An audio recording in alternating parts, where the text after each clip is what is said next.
আমার আজকের আলোচনার বিষয়, বিএনপি যদি মনে করে আজকে তারা এই যে জামাত আওয়ামী লীগের বিভিন্ন জায়গায় অফিস টফিস খুলে দিচ্ছে, তারা যদি মনে করে জামাতের চাইতে বেটার অপোজিশন হচ্ছে কি আওয়ামী লীগ, তারা তাদেরকে নিয়ে আসতে পারে। এবং এইভাবেই যদি বিএনপি নিজেদেরকে বাংলাদেশি থেকে বাঙালি, জিন্দাবাদ থেকে জয় বাংলায় নিয়ে যাইতে চায়, তাইলে বাংলাদেশে বিএনপি বলে কোনো দল দরকার হবে না। মানে একই জায়গার মধ্যে আপনি দুইটা একই same product, same quality, same দাম, দুইটা দোকান হবে নাকি? একটাতেই যাবে। আমার একটা আছে, ওইটাতে যাওয়া দরকার, নতুন আরেকটা দোকান দরকার কি? আওয়ামী লীগ তো জয় বাংলার জন্য আছে, আওয়ামী লীগ জয় শ্রীরামের জন্য আছে, আওয়ামী লীগ এই বাঙালির জন্য আছে।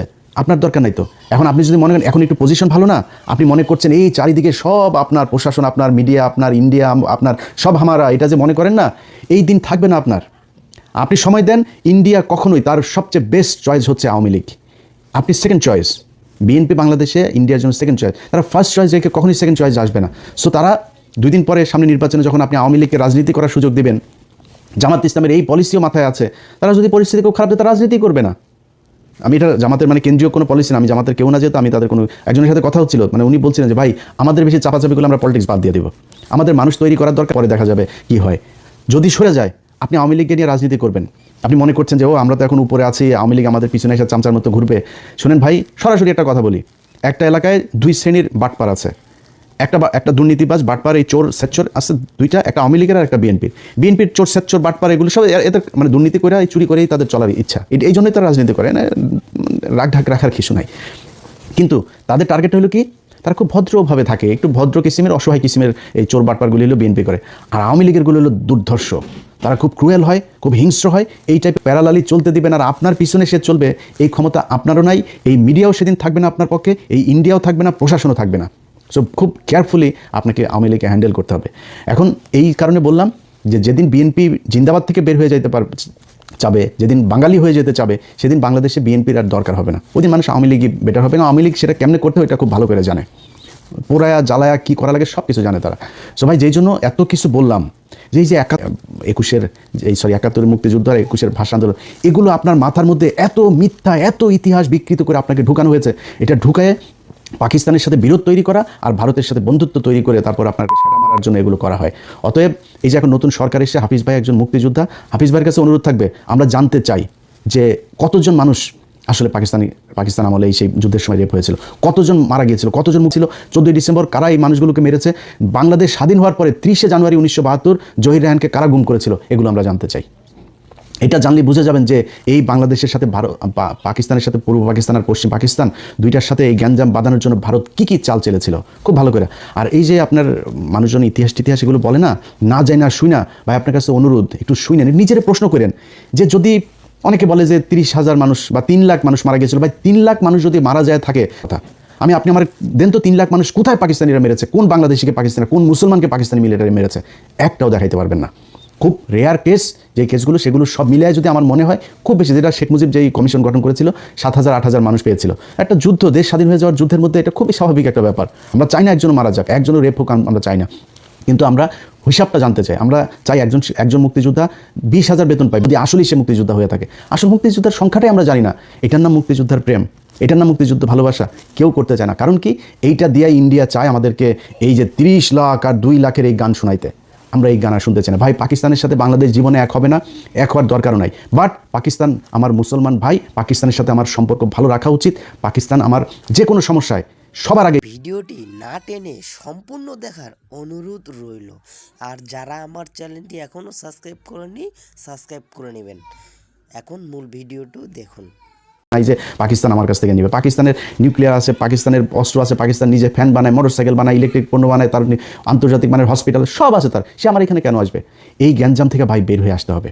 আসলে যদি এই পাম শুনতে না চান, পাম শুনে যদি চেতনা দেখান কোনো সমস্যা, চেতনা দেখায় না খায় মরবি, না চিকিৎসা পায় মরবি। যারা তোদের চেতনা দেয়, এই পলিটিশিয়ান কারোর ছেলে মেয়ের দেশেও থাকে না, দেশে পড়াশোনা করে না, ওরা দেশে চিকিৎসাও নেয় না, ওরা বাংলা মিডিয়ামেও পড়ে না। কোনো সরকার এই স্কুলে যায়, বাংলাদেশের এই এমপি মন্ত্রী ছেলেমেয়েরা এখানে পড়াশোনা করে, আপনাকে বোকাচুদা বানায় রেখে দিয়েছে। বাংলাদেশে কিছু ভাষাপ্রেমী কিছু লোকজনকে দেখছি, বাংলা ভাষাপ্রেমী, যারা বাংলা ছাড়ার কোনো কিছু বুঝে না, বাংলার জন্য তারা জীবন দিয়ে দিতে যায়। প্রায় 30 লাখ মানুষ জীবন দিয়েছিল, 2 লাখ মা বোন এই ভাষার জন্য জীবন দিয়েছিল। শুনেন বক্তব্য। 1952 সালে মানে পাকিস্তানি বাহিনীর সাথে যুদ্ধ করে তার উর্দুকে বাংলা ভাষা মানে চাপিয়ে দেওয়ার জন্য আন্দোলন করছে, কিন্তু বাঙালি সে দমে থাকেনি। বাঙালি সেই উর্দু ভাষার উপর তার বাংলাকে রাষ্ট্রভাষা করার জন্য যুদ্ধ করছে। 30 লক্ষ মা বোনের রক্তের বিনিময়ে আজকে আমরা এই বাংলা ভাষা অর্জন করেছি। I feel very proud. একটা বাংলাদেশি হয়ে I feel very proud. আমরা একমাত্র দেশ যে হচ্ছে ল্যাঙ্গুয়েজের জন্য আমরা লাইক আমাদের ইতিহাসের বিকৃতি কাকে বলে? 30 লাখ মা বোনকে বাংলাদেশের এই পাকিস্তানি মিলিটারি রেপ করেছে, 30 লাখকে মেরেছে আর 2 লাখকে রেপ করেছে। এই যে এক গাঁজাখুরি, এই যে এক কথা বলে বাংলাদেশের সাথে পাকিস্তানের এই সম্পর্কটাকে জীবনে কোনোদিন যেন ঠিক না হইতে পারে। প্রতিটা ঘটনায় 16ই ডিসেম্বর, 26শে মার্চ, 21শে ফেব্রুয়ারি যখনই এগুলো আসে নতুন করে এই ভাঙা ঢোল এগুলো বাজাইতে থাকে যে পাকিস্তান আমাদের এগুলো। আরে Pakistan military don't fuck you. Pakistani military খাচ্চর মাচ্চর এগুলোর করে না। পাকিস্তানের মহিলাদেরকে এই আর 71-এর সময়ের অবস্থা তো আরও আমাদের জঘন্য ছিল। তো তারপরেও যদি কারোর মারে যদি লাগায় থাকে, কারো বোনরে যদি লাগায় থাকে, তাহলে আমাদের জানায় না, আমরা দেখবো যে পাকিস্তানের বীজ আর কোথায় কোথায় আসছে, এগুলো আমাদের জানার দরকার আছে। তো এগুলি নিয়ে ভাই কথা বলতে গেলে মেজাজ খারাপ হয়ে যায়, ভাষা সংলগ্ন রাখতে পারি না, সরি। বাট এগুলো দিয়ে আপনাদেরকে প্রতিদিন সেটার মধ্যে বাস ঢোকানো হচ্ছে এই এক রাজনীতি দিয়া। এই যে এখন বলা হচ্ছে না এই 21শে ফেব্রুয়ারিকে নিয়ে ভাষা, আরে বাবা বাংলা আমরি, এই বালের ভাষারে ধুচেও নাই দেশের যারা আপনারে বুঝায়, তারা চোদেও নাই তারে। কেমনে জানেন? বলি আপনারে, শুনলে অনেক কষ্ট লাগবে, আমার কথা আমি সুন্দর করে কথা বলতে পারিনি, এটা আমার সমস্যা। কথা যেটা বলি ওটা মাথায় রাখেন। এই যে যেই এমপি মন্ত্রী যেই বাঞ্চদের আপনার এগুলি শিখায়, এই যে ভাষা, একজন টকশোতে এক বিজ্ঞ এক মাদারি বলছে যে বাংলার সাথে এই যে ইংলিশ মিক্স আপ করে কথা বলা, এটা পুরোপুরি করতে হবে। হাসিনা একবার করেছিল, বিলবোর্ড, টেলিভিশনে নিউজ, তারপরে আদালতে, বিভিন্ন জায়গায়, কোথাও শুধু বাংলা কেন থাকতে হবে? আপনাকে সাউ মারার জন্য বাংলা থাকতে হবে।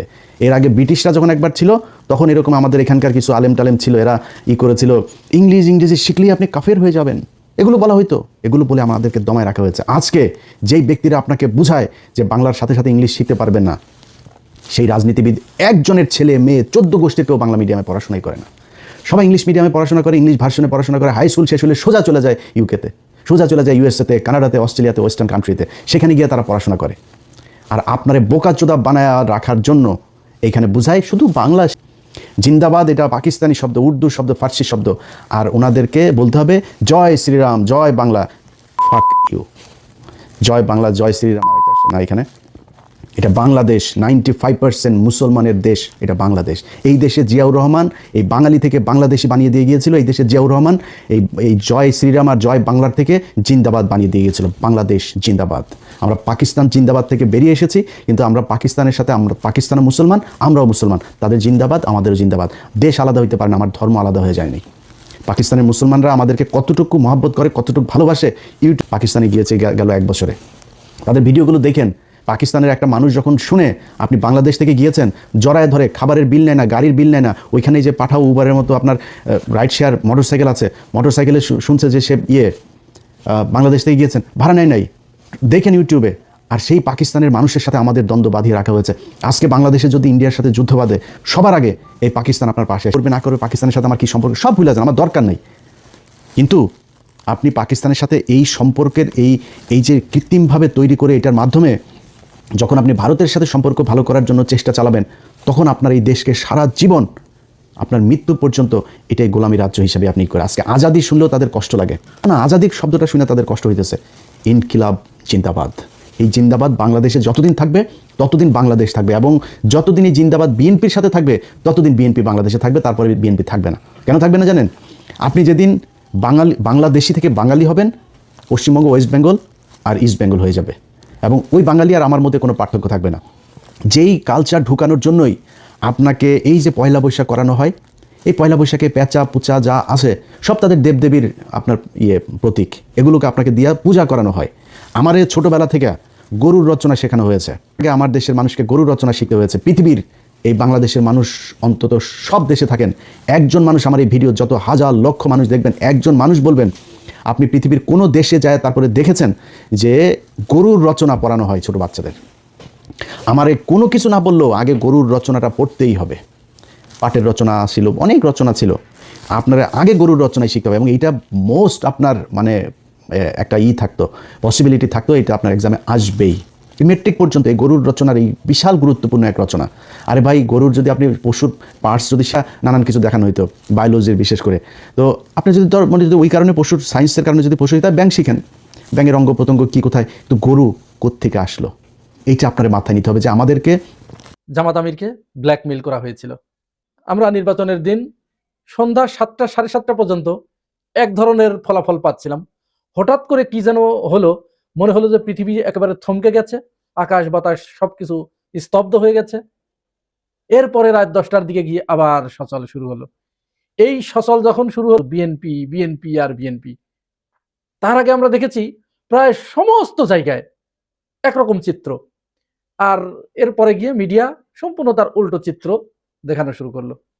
এরপরে তো একের পর এক বিভিন্ন ধরনের ভিডিও ফুটেজগুলো আমাদের সামনে এসেছে, তারপরে তথ্য প্রমাণগুলো আমাদের সামনে এসেছে। আর আজ খোদ জামাত আমিরকে যে ব্ল্যাকমেইল করা হয়েছিল, কেন তিনি ওই ফলাফল মেনে নিলেন এবং সেখানে জামাতের অবস্থান কি ছিল পরিষ্কার হয়ে গেছে। তাহলে আমরা আসেন বিষয়টা একটু খুলে আলাপ করার চেষ্টা করি কি হয়েছে।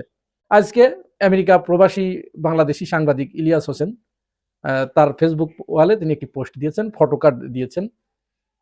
সেই ফটোকার্ডের যে ভাষা, তাতে আমাদের কাছে এটি প্রতীয়মান অনুযায়ী জামাত আমির তাকে ফোন করে বলেছেন, ইলিয়াস, মনে কষ্ট নিও না। আমাকে গোয়েন্দা সংস্থার পক্ষ থেকে ফোন করে জানানো হলো, আপনি যদি এইটা মেনে না নেন তাহলে দেশ গৃহযুদ্ধের দিকে চলে যাচ্ছে। আওয়ামী লীগ এবং বিএনপি একত্রিত হয়ে আপনাদেরকে এইভাবে একেবারে সমূলে ধ্বংস করে ফেলবে। যাচ্ছে না, ফলাফল তো যা হবার সেটা আপনি বুঝতেই পারছেন, হয়ে গেছে, আপনারা ক্ষমতায় চলে এসেছেন। কিন্তু এই অবস্থায় এখন যদি আপনারা এইটা ছেড়ে না দেন তাহলে দেশের এই পরিস্থিতি হবে। বলেন, এমতো অবস্থায় আপনাদের কাছে আমার প্রশ্ন, আমি আপনি হলে কি করতাম? বা জামাত আমিরকে যে কথাটি বলা হলো, জামাত আমির তখন তিনি অন্য কোনো চিন্তা করেন নাই, তিনি ক্ষমতার চিন্তা করেন নাই, তিনি দেশের মানুষের কথা চিন্তা করে, যে এই সবেমাত্র কয়েকদিন আগে একটা রক্তাক্ত বিপ্লবের মধ্য দিয়ে আমরা যে জায়গায় এসে দাঁড়িয়েছে, আমাদের কয়েক হাজার সন্তান জীবন দিয়েছে, এখন যদি এই ক্ষমতার কারণে, গদির কারণে আমি আমার সন্তানদেরকে, সন্তান তুল্য আমার এই ছেলে মেয়েদেরকে আবার যদি মৃত্যুর দিকে ঠেলে দেই, তাহলে এটি দরকার নেই, আমার ক্ষমতার দরকার নেই। আমি এই বিষয়টি, আপনারা আমার ভিডিও আগে যারা দেখেছেন, আগের ভিডিওটি, আমি সেখানে এই কথাটি বলেছি যে জামাত আমির যে সাংবাদিক সম্মেলন করলেন, এই সাংবাদিক সম্মেলনে তার যে মুখাবয়ব ছিল এটি খুব বেশি স্বাভাবিক ছিল না। উদ্বেগ, উৎকণ্ঠা এবং ভয়ের একটা চিহ্ন তার মুখের ভিতরে আমরা দেখতে পেয়েছি। তখনই আমাদের কাছে মনে হচ্ছিল যে সামথিং রং, কোনো কিছু হয়েছে, নিশ্চয় এর পিছনে কোনো ঘটনা ঘটেছে, না হলে এমনটি হবার কথা নয়। তিনি একেবারে কোনো কথা না বলে মেনে নিলেন, নীরবে মেনে নিলেন। এমনকি বিরোধী দল হলে কমপক্ষে তো একটু আস্ফালন করে, একটু হুঙ্কার হুম্বি তম্বি এগুলো করে, এইভাবে একেবারে নীরবে মেনে নিলেন। তার মানে অবশ্যই এখানে কোনো কিছু ঘটেছে, সেটি আজকে প্রমাণিত হলো। তিনি বলেছেন, আমরা আসলে এগুলো তো চাপা থাকে না, কারণ বাংলাদেশের মানুষ আমরা দেখেছি এই নির্বাচনের আগে জামাত ইসলামকে যেভাবে গ্রহণ করেছে, মানুষ ট্রেনে, লঞ্চে, স্টিমারে, ট্রেনের ছাদে করে বাড়ি গেছে, আর দাঁড়িপাল্লার স্লোগান দিতে দিতে বাড়ি গেছে, মিছিল করতে করতে বাড়ি গেছে। শোবিজের তারকা থেকে শুরু করে, টিকটকার থেকে শুরু করে, যারা পোশাক পরতে চায় না, প্রত্যেকেই জামাতের পক্ষে তারা উঠে পড়ে লেগেছিল। তারা একটা ব্যবস্থাকে, একটা সিস্টেমকে, দীর্ঘদিন ধরে চলে আসা একটা সিস্টেমকে ভেঙে চুরে নতুন একটা বাংলাদেশ গড়ার জন্য তারা জামাতকে বেছে দিয়েছিল। এছাড়া তাদের আর হাতে কোনো অপশন ছিল না। সেই মানুষের আশা আকাঙ্ক্ষা এইভাবে কেড়ে নেওয়া হয়েছে ব্ল্যাকমেইল করে। এখন এখানে আমাদের একটু কষ্ট হতে পারে, একটু রাগ হতে পারে যে কেন জামাত আমির এই কাজটি করলেন। তিনি ডাক দিতেন, তিনি বলতাম, আবার প্রয়োজনে রক্ত দিতাম। হ্যাঁ, এটি আমাদের আবেগ থেকে বলা খুবই সহজ, এটি আমার কাছেও এটি মনে হচ্ছে। কিন্তু বৃহত্তর দৃষ্টিতে যদি চিন্তা করি, তাহলে চিন্তা করুন তো জামাত আমির এখানে কত বড় বীরত্বের এবং মহত্বের পরিচয় দিয়েছেন। তার কাছে ক্ষমতা কিছু নয়। আর অপরদিকে আমরা যারা বাংলাদেশের মানুষকে নিয়ে রাজনীতি করতে চাই, তাদের কি চরিত্র দেখলাম? আমরা দেখেছি ক্ষমতার জন্য আওয়ামী লীগের চরিত্র আমরা দেখেছি। তারা মানুষ হত্যা করতেও বিন্দুমাত্র দ্বিধা করে নেই। বাংলাদেশের, তাদের নিজ দেশের মানুষের বুকে গুলি চালাতে, পাখির মতো গুলি চালাতে ঠিক আরেকটি দল, তারাও এ ব্যাপারে বিন্দুমাত্র কার্পণ্য করে নেই। শুধুমাত্র ক্ষমতার কারণে তারা এইভাবে ব্ল্যাকমেইল করলো একটা দলকে। তাহলে তারা এদেশের মানুষের কি সেবা করবে? শুরু থেকেই তো আমরা দেখতে পাচ্ছি একের পর এক বিভিন্ন জায়গা থেকে চাঁদাবাজির নতুন সংজ্ঞা, ভাষা নিয়ে একটা শয়তানি শুরু করেছে প্রথম আলো গং। ঢাকা বিশ্ববিদ্যালয়ের এক ডাক্তার, কি নাম যেন, তরিক মঞ্জুর, তাকে আর তরিক মঞ্জুর বলে ডাকা যাবে না, তার নাম হচ্ছে তরিক মানে পথ, তাহলে তাকে অনুমোদিত পথ এই নামে আমরা ডাকবো, তাকে আর তরিক মঞ্জুর বলে আপনারা কেউ ডাকবেন না। এই কাজটি করেছে প্রথম আলো। প্রথম আলোকে মতিউর রহমান, মতিউর শব্দের বাংলা হচ্ছে আজ্ঞাবহ, তাহলে এই অনুমোদিত পথ আর আজ্ঞাবহরা এই ইনকিলাব, জিন্দাবাদ, আজাদি এই শব্দগুলো তাদের বুকে কাঁপন ধরিয়ে দিয়েছে। এই শব্দগুলো নিয়ে তাদের ব্যাপক ভয় তো হওয়ারই কথা, কারণ এই শব্দগুলোর এত ওজন, এত ভার যে এর ভার সইতে না পেরে পালিয়ে চলে গেছে তার উৎস মূলে। এখন যারা তার চেলাপেলা আছে এই প্রথম আলো গংরা তো বুঝতে পেরেছে যে এই শব্দগুলো যেভাবে বাংলাদেশে চর্চিত হচ্ছে, এইভাবে চর্চিত হতে থাকলে তাদের যে শয়তানির যে আঁকড়া, এই আঁকড়া আর বেশি দিন টিকে থাকবে না।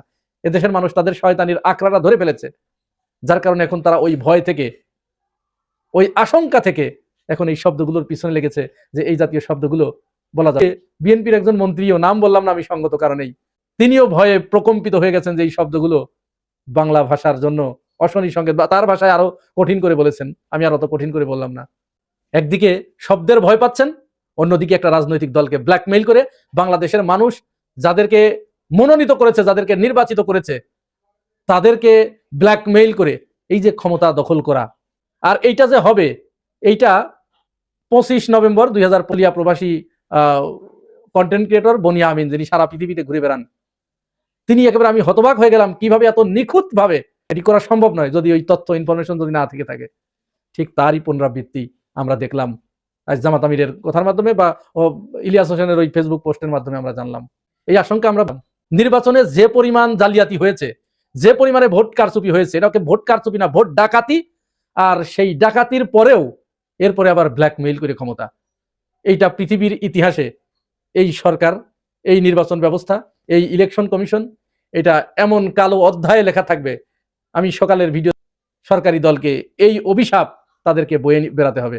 প্রিয় দর্শক, এতক্ষণ ভিডিওটি দেখে কেমন লাগলো অবশ্যই আমাদেরকে কমেন্টে জানিয়ে দেবেন। সবাইকে ধন্যবাদ।